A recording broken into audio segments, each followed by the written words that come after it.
close proximity to each other in disputed territory, the chance that sparks will be struck rises rather dramatically.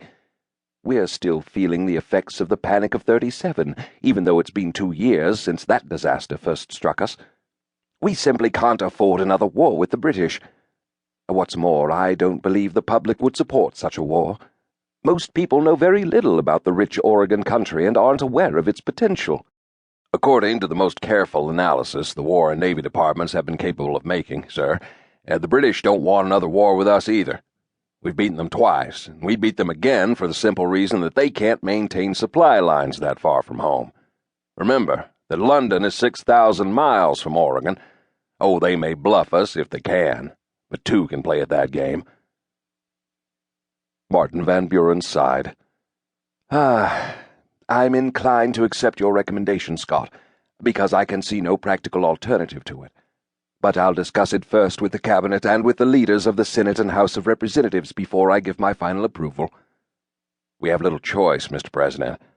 The United States has an obligation to the members of the first wagon train that we must fulfill. They have the right to expect the government to give them full support and all the help that can be mustered.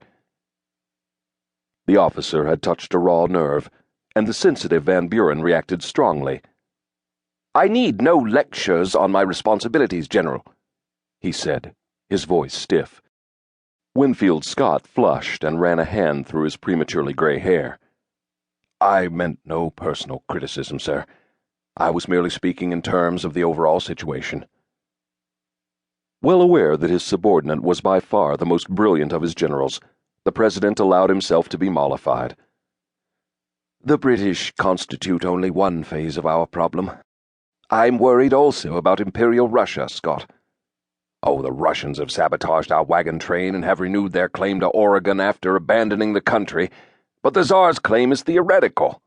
"There's nothing theoretical about his government's most recent actions," Van Buren declared. "Our legation in St. Petersburg has sent positive information to the effect that Russia has also sent a colony of volunteer settlers to Oregon." "Good Lord. How are they traveling all that distance?" "They've gone overland through Siberia, and our St. Petersburg legation says they're currently sailing by the short northern route to their North American colony, Alaska. There, I presume, they'll be transferred to another ship." "The poor devils. How many of these so-called volunteers are there, Mr. President?" "The original party consisted of about 250 settlers, Scott." "The Russians will be lucky if as many as 100 survive a journey of that length, sir." "I know." Van Buren nodded gravely. "And even if they reach Oregon, it will be a terrible strain for the Russians to send them supplies and reinforcements. We have the natural advantage. Not that I'm decrying the hardships our trains must undergo, but at least they're making the entire journey by land across territory that we've either incorporated within our borders or claim." "Then you don't see the Russian expedition as a threat to our own activities and plans?" "Not at present, although there's no telling what Russia may do. The Tsar is responsible to no one, and requires no public support for any venture he chooses to undertake." Van Buren folded his hands across his paunch. "All the same, the Russian settlers, if they ever succeed in reaching Oregon, will create complications and problems for our own settlers." "I have confidence in Lieutenant Colonel Blake and the civilian leaders of our wagon train, Mr. President." "So do I," Van Buren said. "But the stakes are so high in the Pacific Northwest that I stay awake nights.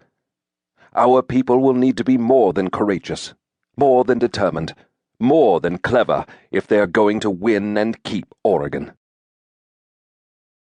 Spring came late to the upper reaches of the Rocky Mountains, but now the wagon train was on the move again after spending the bitter winter at a place they had called Little Valley in the trackless wilderness of the Wyoming country.